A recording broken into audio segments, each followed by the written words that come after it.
আরজিকর মেডিকেলে চিকিৎসক এবং বর্ধমানে আদিবাসী ছাত্রকে খুনের ঘটনায় দোষীদের শাস্তির দাবিতে আবারও পথে আদিবাসীরা।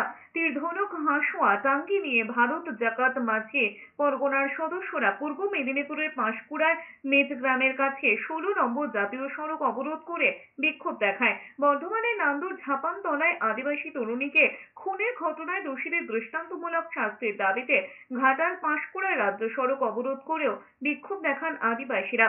অবরোধের জেরে আটকে যায় যান চলাচল। হুগলির দাঁতপুরের হারিরহাট তলাতেও পথ অবরোধ করে বিক্ষোভ চলে।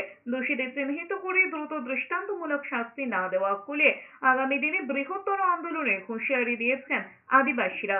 এই যে পশ্চিম বর্ধমানে যে আমাদের মেয়ে খুন হয়ে গেছে, তাতে এক প্রশাসনের বিবৃতি দেওয়া হয়েছে যে ওখানে কোনো ঘটনা ঘটেনি।